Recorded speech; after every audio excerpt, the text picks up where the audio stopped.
할렐루야. 예수 그리스도 이름으로 하나님 말씀 증거하겠습니다. 우리 다 같이 하나님 말씀 사도행전 23장 12절부터 35절까지 말씀을 다 같이 찾겠습니다. 사도행전 23장 12절부터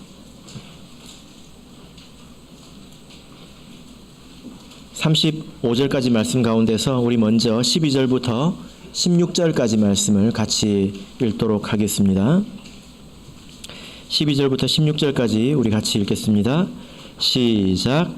날이 새매 유대인들이 당을 지어 맹세하되 바울을 죽이기 전에는 먹지도 아니하고 마시지도 아니하겠다 하고 이같이 동맹한 자가 40여 명이더라.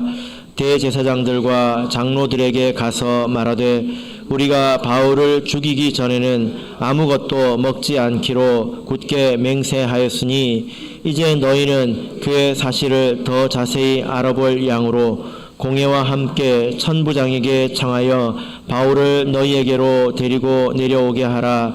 우리는 그가 가까이 오기 전에 죽이기로 준비하였노라 하더니 바울의 생질이 그들의 매복하였다 듣고 와서 영문에 들어가 바울에게 고한지라. 아멘. 오늘 이 시간은 머리털 하나도 상치 아니하리라 라는 제목으로 하나님 말씀을 증거하겠습니다. 우리는 하나님 말씀을 들으면서 지금이 말세이다 라는 것을 종종 듣습니다. 우리가 이것을 어떻게 또 알고 어떻게 믿을 수 있습니까? 예수님께서 미리 알려주신 많은 징조들을 통해서 지금이 마지막 때라는 것을 우리가 알고 살아가고 있지 않습니까?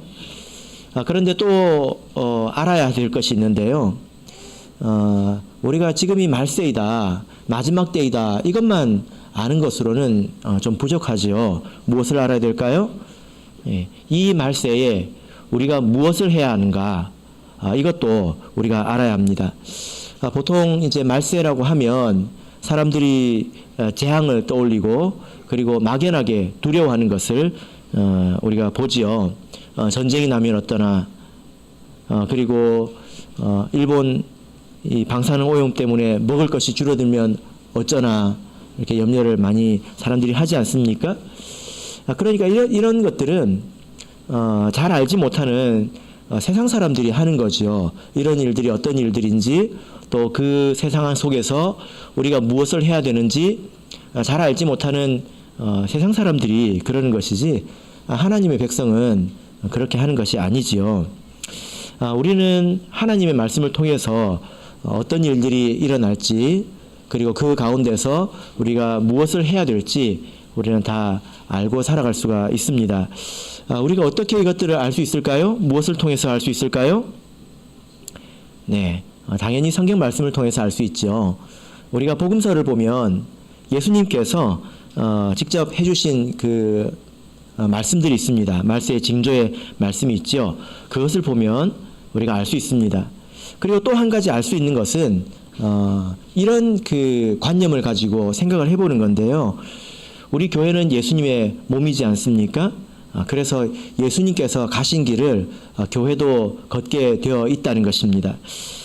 예수님께서 겪으신 일, 또 예수님께서 하신 일들, 또 그리고 바울 사도가 걸었던 길, 그가 또 했던 말들, 이런 것들이 우리에게 다 참고가 된다라는 것입니다.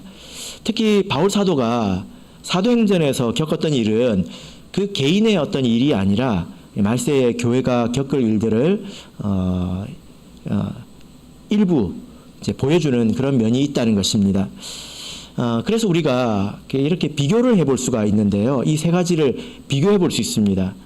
예수님께서 말세에 관해서 하신 말씀들, 그리고 예수님의 생애, 그리고 사도행전에 기록된 바울 사도의 그 일들, 그리고 마지막에 계시록에 있는 내용들, 이걸 비교해 볼 수 있다는 것입니다. 누가는 많이 이제 관여를 하는 사람이지 않습니까? 무슨 말이냐면 누가는 예수님의 생애에 대해서도 기록했습니다. 그리고 교회 역사도 기록했죠. 한 사람이 누가복음 그리고 사도행전 이것을 다 기록했다라는 것입니다. 그래서 이 두 권의 책을 좀 비교해 볼 만하다 이런 생각이 드는데요.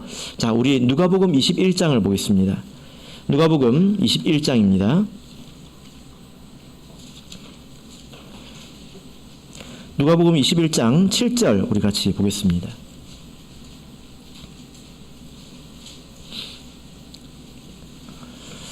누가복음 21장 7절. 자, 우리 같이 읽겠습니다. 7절 시작. 저희가 물어 가로되 선생님이여 그러면 어느 때에 이런 일이 있겠사오며 이런 일이 이루려 할 때에 무슨 징조가 있사오리까. 예. 제자들이 예수님께 말세의 징조에 관해서 물었죠. 그 밑으로 보면 성경책이 이제 빨간색으로 되어 있죠. 예, 누가가 빨간색으로 성경을 적었을까요? 예. 예. 여러분들은 너무 팍팍합니다. 이런 이야기를 듣고도 웃지 않으시다니 너무한 거 아닙니까? 네. 8절부터 36절까지의 말씀은 예수님께서 말세에 어떤 일이 있느냐에 대한 질문의 답으로 주신 그 답이죠. 이 말씀들을 우리가 쭉 읽어볼 수 있습니다. 그러면 말세에 어떤 징조가 있는지 그리고 그때 무엇을 해야 하는지 아주 분명하게 이제 말씀을 하고 있습니다. 우리가 이 말씀을 다 볼 수는 없지만 우리 10절에서 19절 말씀을 우리 오늘 좀 보도록 하겠습니다. 먼저 15절까지 한번 읽어보실까요? 10절에서 15절 읽겠습니다. 시작. 또 이르시되 민족이 민족을 나라가 나라를 대적하여 일어나겠고 처처에 큰 지진과 기근과 온역이 있겠고 또 무서운 일과 하늘로서 큰 징조들이 있으리라. 이 모든 일 전에 내 이름을 인하여 너에게 손을 대어 핍박하며 회당과 옥에 넘겨주며 임금들과 관장 앞에 끌어가려니와 이 일이 도리어 너희에게 증거가 되리라. 그러므로 너희는 변명할 것을 미리 영구치 않기로 결심하라. 내가 너희의 모든 대적이 능히 대항하거나 변박할 수 없는 구제와 지혜를 너희에게 주리라. 네. 자, 여러분 이 말씀을 읽으니까 누가 생각이 나십니까? 12절을 보면 너희가 회당과 옥과 그리고 임금들과 관장들 앞에 끌려갈 것이다. 이렇게 말씀하고 있습니다. 이 회당이라고 하는 것은 종교적인 그런 단체이지 않습니까? 그리고 감옥, 그리고 임금은 왕을 말합니다. 그리고 관장은 누구를 말합니까? 정치 지도자, 다스리는 사람들을 말하죠. 이 앞에 끌려갈 것이다 라고 할 때 여러분 누가 생각이 나십니까? 우리 바울을 지금 계속 배우고 있지 않습니까? 이렇게 끌려갈 것이다. 그러나 이 일이 너에게 도리어 무엇이 된다고 말하고 있습니까? 13절 이 일이 도리어 너에게 증거가 되리라. 여러분 이 말씀의 사실 뜻은요 이렇습니다. 그 원문을 그대로 직역해 보면 이것이 너희를 증언으로 인도할 것이다. 이런 말씀으로 되어 있는데요. 여러분 여기 보면 괄호 1번이 되어 있죠. 증거 앞에. 그러면 그 페이지 제일 아래쪽으로 가보면 또 괄호 1번이 있지 않습니까? 거기에 뭐라고 적혀 있습니까? 증거의 기회라고 되어 있습니다. 그러니까 이게 조금 다르게 읽을 수도 있는데요. 이런 일을 겪으면 이것이 도리어 너희에게 증거가 되어서 그 일을 당할 때 너희가 도리어 믿음을 세울 것이다. 뭐 이런 뜻으로 이해할 수 있죠. 그런데 증거의 기회라고 하는 것은 그것이 너희가 그들 앞에서 증거할 수 있는 기회가 될 것이다. 이런 뜻으로 됩니다. 조금 의미가 다르죠? 그죠? 그런데 그 원문의 의미를 조금 더 따져보면 증거의 기회라고 보는 것이 더 합당하다고 보여집니다. 왜냐하면 14절 보세요. 이 증거는 증언을 말하거든요. 14절 보시면 그러므로 너희는 변명할 것을 미리 영구치 않기로 결심하라. 그래서 13절과 14절이 이렇게 연결이 되는 것입니다. 너희가 증언하게 될 텐데 그때 무엇을 변명할 것인지에 대해서 미리 연구하지 마라. 이렇게 이해가 된다는 것입니다. 그러니까 여기서 지금 회당과 옥과 임금과 관장들 앞에 끌려가서 증거하는 것은 어떤 것을 말합니까? 변명하는 것을 말하죠. 누가 생각이 나십니까? 바울사도가 생각이 나죠. 바울사도도 그 총독과 이스라엘 백성 앞에서 계속 변명하고 있지 않습니까? 혹시 기억나십니까? 아폴로기아. 기억이 나신다면 대단하신 것입니다. 바울사도가 지금 변명하고 있지요. 자, 그래서 우리가 지난 시간에 이 말씀을 가지고 결론을 맺었는데, 바울사도가 이스라엘의 공회에 가서 한 말이 이것입니다. 부활을 인하여 내가 신문을 받노라. 이 말을 했지요.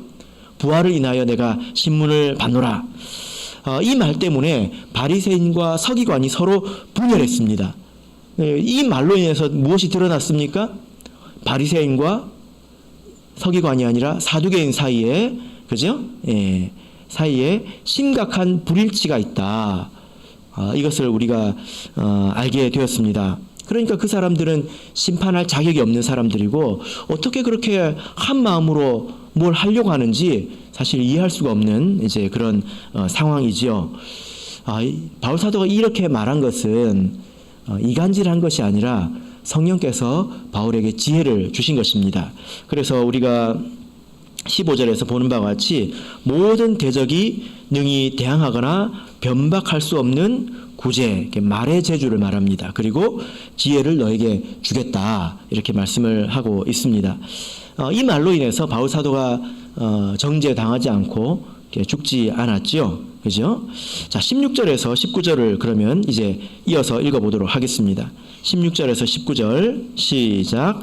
심지어 부모와 형제와 친척과 벗이 너희를 넘겨주어 너희 중에 몇을 죽이게 하겠고 또 너희가 내 이름을 인하여 모든 사람에게 미움을 받을 것이나 너희 머리털 하나도 상치 아니하리라. 너희의 인내로 너희 영혼을 얻으리라. 자, 여러분, 자, 여기서 보시면 그러나 너희 중에 너희들을 넘겨주겠다. 누가 넘겨준다고 말하고 있습니까? 모르는 사람들이, 저기 악한 사람들이 우리를 잡아가지고 넘겨줍니까? 아니죠. 부모, 형제, 친척, 벗, 가까운 사람들이잖아요. 그죠? 하나님께서 이 말씀을 이렇게 하셨습니다.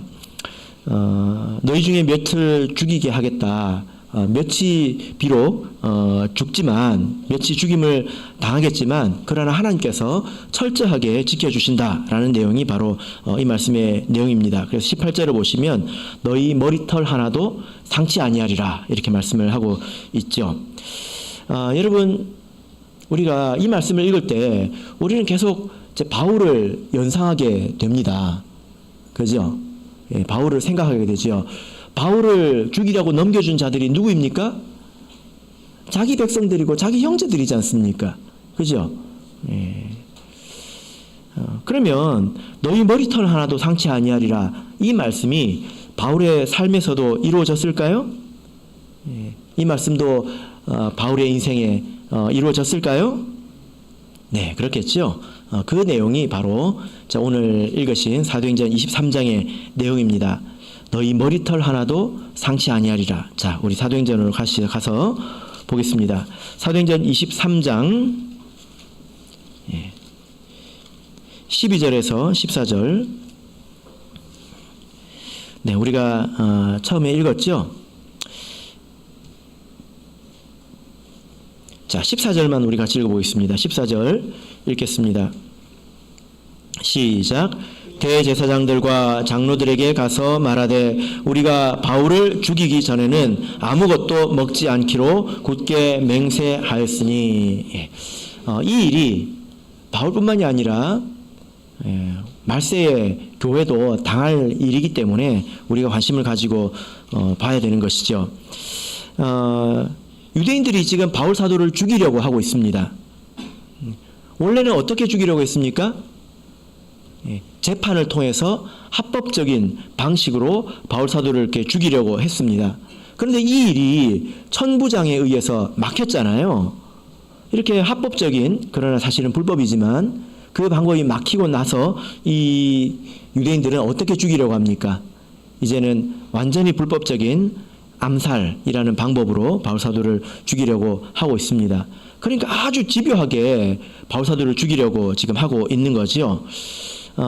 그렇게 바울 사도를 죽이겠다라고 결의한 사람들이 몇 명이나 되나요? 40명이 바울 사도를 죽이기 전에는 내가 먹지도 않고 마시지도 않겠다. 이렇게 말하고 있습니다. 결의한 것이죠. 그리고 그 사실을 그 일들을 대제사장에 가서 허락을 받는 장면이 바로 14절의 내용입니다. 그러면 이 사람들이 바울 사도를 어떻게 죽이려고 했을까요? 자, 15절을 보겠습니다. 15절 우리 읽어보겠습니다. 시작. 이제 너희는 그의 사실을 더 자세히 알아볼 양으로 공회와 함께 천부장에게 청하여 바울을 너희에게로 데리고 내려오게 하라. 우리는 그가 가까이 오기 전에 죽이기로 준비하였노라 하더니. 어떻게 죽이려고 했습니까? 바울 사도가 지금 있는 곳이 어디냐면 예루살렘에 그 로마의 군인들이 주둔하고 있는 그런 요새가 있었습니다. 그 이름이 안토니아 요새라는 곳인데요. 이 그 로마 군대 캠프가 있습니다. 거기에 지금 있어요. 그러니까 사람들이 유대인들이 가서 접근해서 죽일 수가 없겠지요. 그러니까 이렇게 말하는 것입니다. 내일 그 요새에서 예루살렘 공회로 다시 바울 사도를 불러달라는 거예요. 어떤 명목으로요?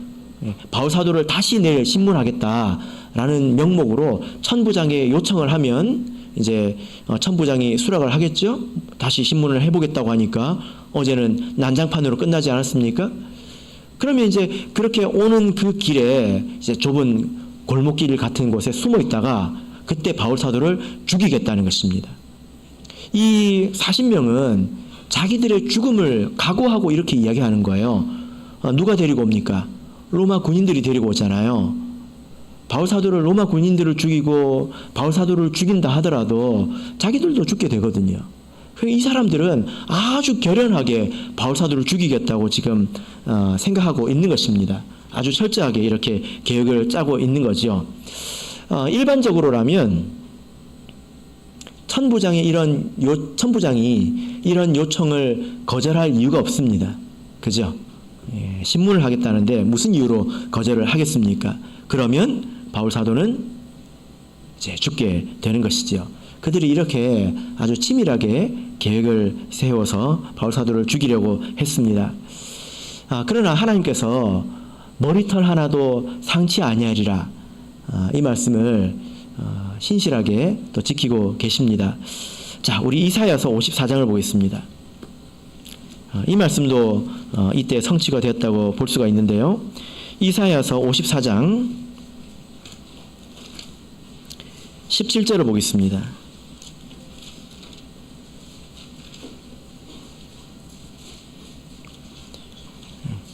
이사야서 54장 17절.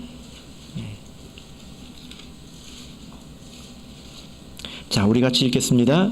시작. 무릇 너를 치려고 제조된 기계가 날카롭지 못할 것이라.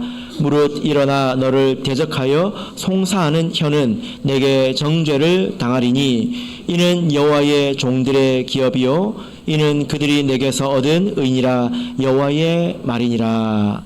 하나님께서 이렇게 이미 말씀하셨죠. 너를 치려고 제조된 기계가 날카롭지 못할 것이다. 이게 무슨 말입니까? 너를 죽이려고 계획된 그런 모든 일들이 아무 의미가 없을 것이다. 무효가 될 것이다. 쓸모가 없게 될 것이다. 이런 말씀입니다. 너를 비난하는 혀가 도리어 너에게 정죄를 당할 것이다. 이것이 바로 하나님에게 속한 사람들이 얻을 몫이라고 이렇게 이사야서 54장에서 말씀하고 있습니다. 정말로 이 말씀처럼 바울 사도를 죽이려고 했던 이 철저한 유대인들의 계획이 하나님 말씀대로 쓸모없는 것이 되었습니다. 어떻게 하나님께서 이런 계획 가운데서 바울 사도를 구원하셨을까요? 사실 이 일은 바울 사도가 한 일이 아니죠. 바울 사도는 이때 아무것도 할 수 없는 그런 상황입니다. 어떤 노력을 하거나 술수를 부리거나 이런 노력을 아무것도 할 수 없는 그런 상태이죠. 그러나 하나님께서 바울을 건져주셨습니다. 어떻게 바울 사도를 건져주셨을까요? 네, 우리 하나님은 여호와 이레의 하나님이시지 않습니까? 그죠? 하나님께서 예비해 놓으신 것들이 몇 가지가 있었다는 것을 우리가 알 수 있습니다. 자, 우리 어떤 것인지 보겠습니다. 사도행전 23장 16절을 보겠습니다. 사도행전 23장 16절. 자, 읽겠습니다. 시작. 바울의 생질이 그들이 매복하여 있다함을 듣고 와서 영문에 들어가 바울에게 고한지라. 예. 자, 여러분, 이 사도행전 23장 이 본문을 읽어보면 하나님이 등장하시지 않습니다. 그러나 하나님의 손길이 느껴지고 하나님께서 미리 예비하신 것이 느껴지는데 바울에게 생질이 있었다는 것입니다. 바울의 생질은 누구이죠? 생질이 뭐죠? 예, 조카를 말합니다. 자기 누이의 여형제의 아들을 말하죠. 이 바울 사도의 이런 모습을 보면 참 하나님의 미리 예비하심이 느껴지는데요. 바울은 다소 사람입니다. 예루살렘에서 이스라엘에서 태어난 사람이 아니에요. 저 이방 땅에서 태어난 사람입니다. 그리고 아버지가 바리새인입니다. 이런 이방 땅에서 태어난 유대인들을 디아스포라라고 하지요. 이런 말 좀 들어보셨죠? 디아스포라. 이 사람들이 뭐냐면은 옛날에 이스라엘 백성이 전쟁 포로로 온 세상에 다 끌려갔단 말입니다. 저 여기저기 끌려갔단 말이에요. 이 사람들이 이방 땅에서 믿음을 가지고 정착하고 살아남은 사람들, 그 사람들을 보통 이제 흩어진 자들 해서 디아스포라라고 하는데 바울 사도가 그런 사람이었습니다. 자기 아버지가 그런 사람이었어요. 그런데 이 바울 사도의 아버지가 디아스포라인데 바리새인입니다. 이 바리새인은 어떤 사람들입니까? 종교인들이잖아요. 종교에 헌신한 자들입니다. 그리고 로마인입니다. 이것이 참 흔치 않은 경우이지요.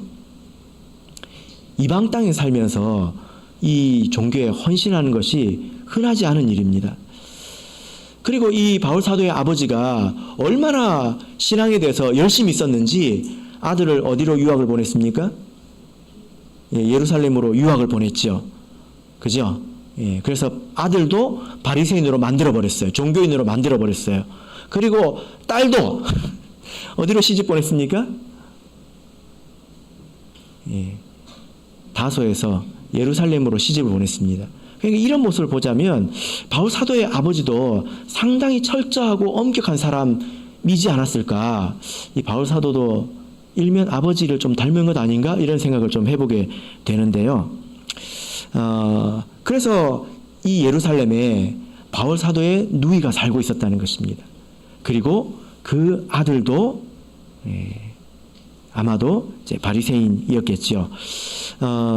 이 바울 사도의 조카가 아주 고급한 정보, 아주 내밀한 정보를 얻을 수 있는 위치에 있었다는 것입니다. 예. 바울 사도의 조카가 아무런 사람이 아니라 지금 이 정보는 아주 은밀하게, 아주 중심에서만 공유되는 정보이지 않습니까? 그것에 접근할 수 있는 사람이었다는 거예요. 그래서 이런 것을 이렇게 유추해 보자면 바울 사도의 조카도 상당한 바리새인이었을 것이다. 이렇게 생각을 해볼 수가 있습니다. 그리고 16절을 보면 이 조카가 어디로 들어갑니까? 로마인의 캠프에 들어가서 바울을 직접 만나죠. 그럴 수 있는 위치에 있었다는 것입니다. 그래서 조카가 바울에게 이야기를 하는데요. 그래서 바울 사도가 백부장에게 이 조카를 이렇게 소개를 해주죠. 이 청년이 지금 천부장이 할 말이 있다. 그래서 무슨 내용인지 이야기하지 않습니다. 그리고 천부장이 비로소 이 조카를 통해서 바울 사도를 죽이고자 하는 그런 계획을 알게 되죠. 그래서 하나님께서 이 조카를 통해서 모든 것이 드러나게 하셨다는 것입니다. 그리고 또 우리가 믿음으로 보자면 하나님께서 이 일을 위해서 예비해 두셨다는 것입니다. 이것이 하나님께서 예비해 두신 것이죠. 두 번째로 하나님께서 이 바울 사도를 구하시기 위해서 예비해 두신 것은 바로 로마 시민권입니다. 여러분, 바울 사도가 이렇게 로마 시민권을 소중하게 생각했을까요? 별로 소중하게 생각하지 않았습니다. 여러분, 우리나라 대한민국 여권이 세계에서 굉장히 인기가 좋은 거 아십니까? 여권 잃어버리면 죽는 사람들이 굉장히 횡재를 한대요. 그런데 그래도 세상에서 보면 미국 시민권을 알아주지 않습니까? 그런 이야기가 많이 있잖아요. 그런데 시간을 거슬러 올라가 보자면 로마 시민권은 지금 것과는 비교될 수 없는 그런 특권이라고 볼 수 있습니다. 그러나 바울 사도는 자기가 로마 시민이라는 것에 대해서 자랑스러워하지 않았습니다. 회심하기 전에는 자기가 스스로 유대인이라고 생각을 했고요. 유대인 하나님의 백성이라는 것을 자랑스럽게 생각했지요. 그리고 회심하고 나서는 뭐라고 생각했습니까? 빌립보서 3장 20절을 보실까요? 우리의 시민권이 어디 있다고 했습니까? 한국에 있습니까? 미국에 있습니까? 자, 빌립보서 3장 20절. 자, 읽겠습니다. 시작.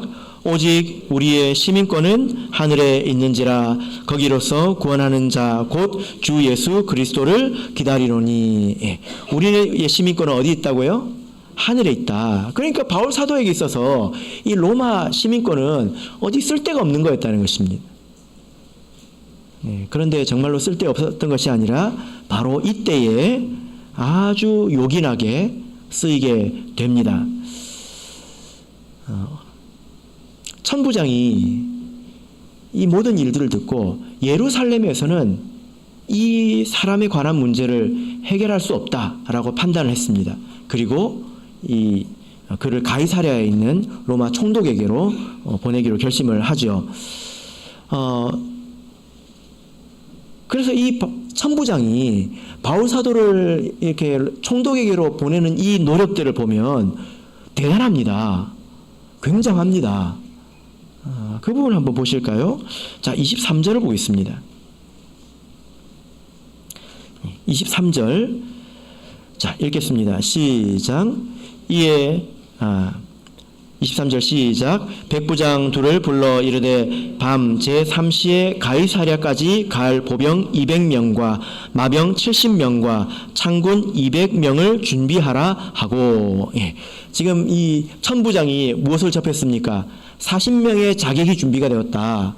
내일이면 무슨 일이든지 일어난다. 이것을 알고 이 천부장이 어떤 일을 하냐면요, 바울 사도를 총독에게로 보내는데 밤 제3시면 몇 시일까요? 9시입니다. 9시. 밤 9시에 출발을 시킵니다. 지금 8시 반이거든요. 30분 있다가 출발해야 돼요.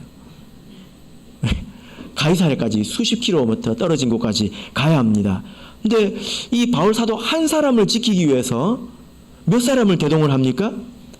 보병 200, 마병 70, 창군 200. 그러면 470명이죠. 여러분, 예전에 헤롯이 베드로를 죽이기 위해서 감옥에 가둬놓고 몇 명이 지켰는지 아십니까? 16명이 지켰습니다.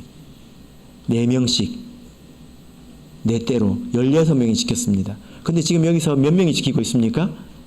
470명이 지키고 있습니다. 그러면 40명이 와도 몇 대 1로 싸워야 돼요? 11점 몇 대 1로 싸워야 되죠. 그죠? 그럴 수가 없습니다. 이 숫자는 지금 로마에 있는, 로마가 아니라 예루살렘에 있는 로마 군인의 절반 정도에 해당한다고 합니다. 그러니까 천부장이 이 예루살렘을 지키고 있는 로마 군인의 절반 정도를 다 바울 사도를 지키는데 동원을 했고요. 그리고 밤 9시에 출발을 시켰다는 것입니다. 그래서 그 다음날 해 뜰 때까지 수십 킬로미터를 가버려요. 밤새. 그래서 31절을 보실까요? 31절 보면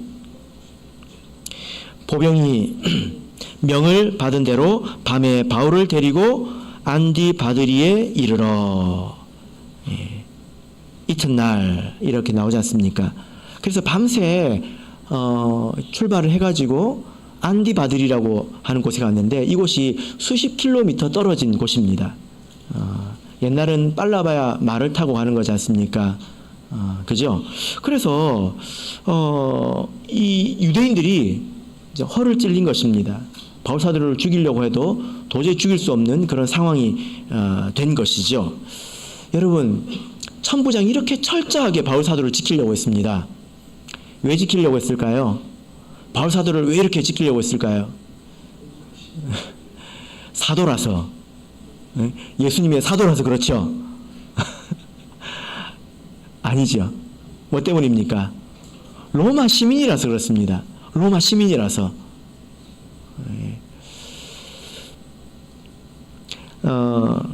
25절에서 30절 내용을 이렇게 보시면 이 천부장이 이 바울 사도와 또 군인들을 총독에게 보내면서 쓴 편지가 있습니다. 이 사람을 왜 보냈는지 이 사연이 담긴 편지의 내용이 25절부터 30절까지 내용인데요. 자, 27절, 28절을 읽어보시고 이 사람이 지금 무슨 거짓말을 하고 있는지 찾아보시길 바랍니다. 천부장이 지금 거짓말을 하고 있거든요. 자, 27절, 28절 읽겠습니다. 시작. 이 사람이 유대인들에게 잡혀 죽게 된 것을 내가 로마 사람인 줄 들어 알고 군사를 거느리고 가서 구원하여다가 유대인들이 무슨 일로 그를 송사하는지 알고자 하여 저희 공회로 데리고 내려갔더니. 예, 지금 천부장이 총독에게 편지 쓰면서 자기가 이런 일을 했다고 지금 보고를 하고 있는데 거짓말을 하고 있지요.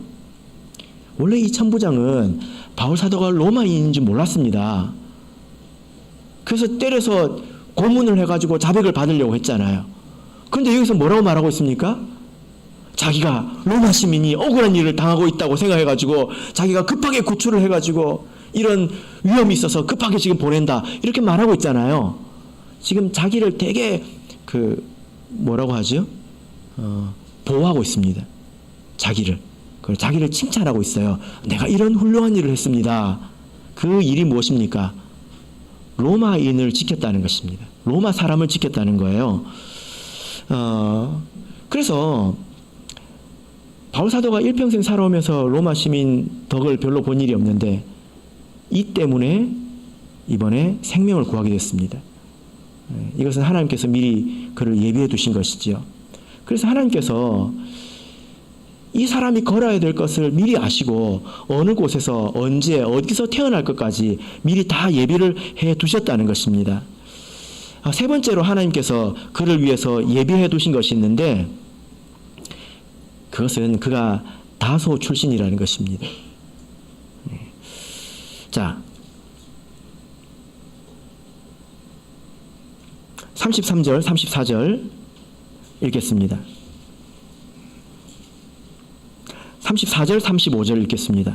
34절, 35절 시작. 총독이 읽고 바울더러 어느 영지 사람이냐 물어 길리기아 사람인 줄 알고 가로되 너를 송사하는 사람들이 오거든 내 말을 들으라 하고 헤롯 궁에 그를 지키라 명하니라. 예. 자, 여러분, 이 바울 사도가 병사들의 보호를 받으면서 가이사랴로 호송이 되었습니다. 그래서 천부장이 그 편지를 딱 지금 읽어보고 바울 사도에게 질문을 하나 하죠. 어떤 질문을 합니까? 예, 너는 어느 지역 사람이냐? 이 로마 제국이 전 세계에 펼쳐져 있는데 이 땅을 여러 덩어리로 이렇게 나눠서 다스린단 말이에요. 너는 어느 지역 사람이냐? 해서 바울 사도가 길리기아 사람이라는 것을 압니다. 이게 왜 중요할까요? 예수님의 경우도 이런 내용이 있습니다. 자, 우리 누가복음 23장을 보겠습니다. 누가복음 23장 6절, 7절을 보겠습니다. 누가복음 23장 6절, 7절.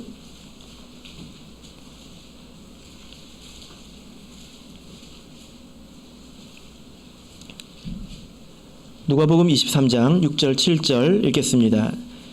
시작. 빌라도가 듣고 묻되 저가 갈릴리 사람이냐 하여 헤롯의 관할에 속한 줄을 알고 헤롯에게 보내니 때에 헤롯이 예루살렘에 있더라. 예수님이 신문 받으실 때 빌라도가 헤롯에게 보내죠. 왜 보냅니까? 예수님이 갈릴리 출신이기 때문에 그렇습니다.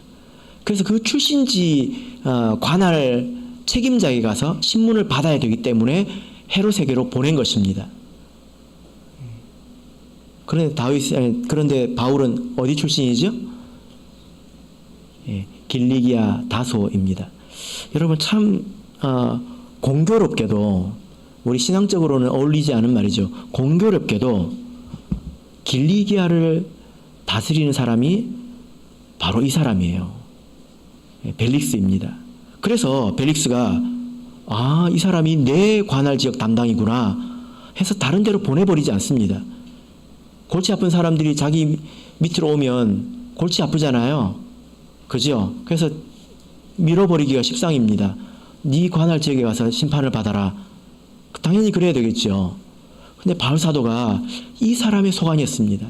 만약에 다른 지역이었으면 바울 사도는 다시 가야 될 수도 있다는 것입니다.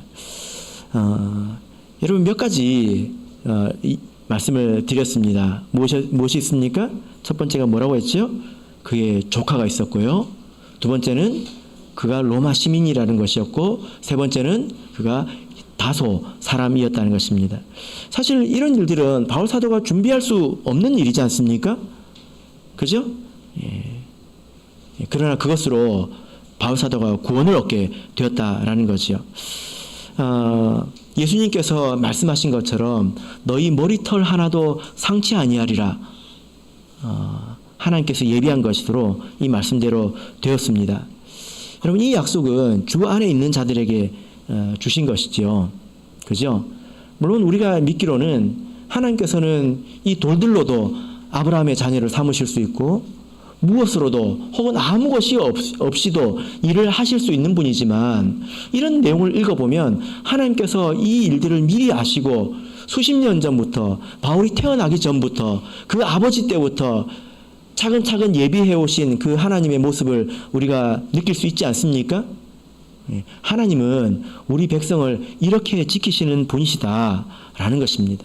우리 머리털 하나도 상하지 않게 하신다는 것입니다.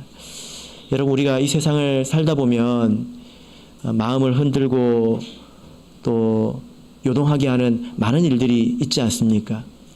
그러나 내가 주 안에 있으면 세상이 아무리 요동치고 내 주변이 아무리 요동치더라도 하나님께서 우리를 지켜주십니다.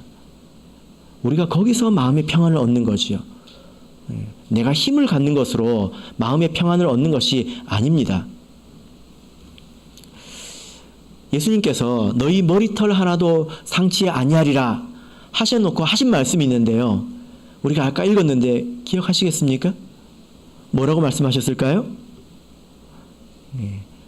다시 찾아봐야 되겠네요. 너희 머리털 하나도 상치 아니하리라 하셨지만 한 가지 더 말씀하셨습니다. 누가복음 21장 19절을 보겠습니다.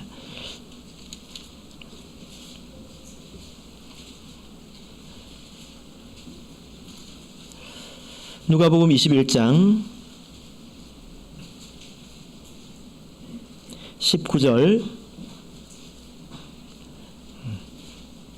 읽겠습니다. 시작. 너희의 인내로 너희 영혼을 얻으리라. 무엇이 필요하다고 말씀하십니까? 인내해야 된다는 것입니다. 바울 사도는 이렇게 삶과 죽음의 경계에서 많은 시간을 보냈습니다. 하루하루 구원을 받았습니다. 하루하루. 여러분, 이것이 참으로 큰 은혜인 것 같지만 매일 이런 일들이 반복된다고 한번 생각해 보세요. 기사회생하고 하나님의 은혜로 내가 알게 되고 하나님의 은혜로 내가 구원받게 되고 얼마나 감사합니까? 한 번이면 감사해요. 1년에 한 번만 해도 우리가 감사할 것 같습니다. 그런데 이런 일들이 매일 있다고 한번 생각해 보세요. 바울 사도가 나중에 보면 이 벨릭스에게 재판을 받고 2년 동안 구속된 상태로 있단 말입니다. 살지 죽을지 모르는 그 간당간당한 상태에서 2년 동안 바울 사도가 살게 됩니다.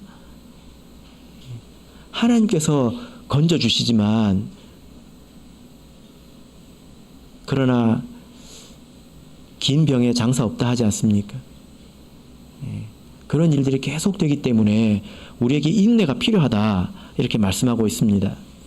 그래서 성경을 보면 이런 탄식이 많죠. 주여 어느 때까지입니까? 이런 탄식이 많죠. 그런 말을 누가 했을까요? 믿음 있는 사람이 했을까요? 없는 사람이 했을까요? 믿음 있는 사람이 했지요. 다윗이 그런 말을 했습니다. 하나님의 은혜로 기사회생하고 살아나고 이런 일들을 다윗만큼 많이 겪은 사람이 어디 있습니까? 그러나 그도 말하기를 주여 어느 때까지입니까? 그랬다는 것입니다. 시편 13편 2절을 보시면 내가 나의 영혼에 경영하고 종일토록 마음에 근심하기를 어느 때까지 하오며 내 원수가 나를 쳐서 자긍하기를 어느 때까지 하리까? 굳이 말세가 이렇게 되지 않아도 우리 성도의 인생은 이런 일들의 반복이지요.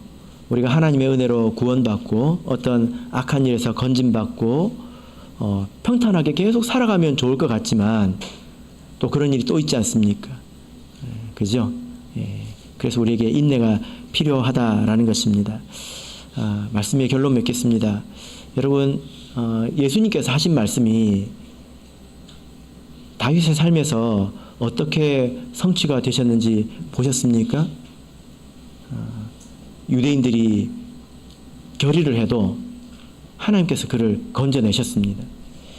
이것이 주 안에 있는 자들이 누릴 평안이죠. 그러므로 세상을 보고 두려워하지 마시고 내가 주 안에 있는 것으로 평안을 얻으시길 바랍니다. 하나님께서 여러분들을 지켜주실 것입니다. 아멘. 우리 다 같이 찬송하겠습니다.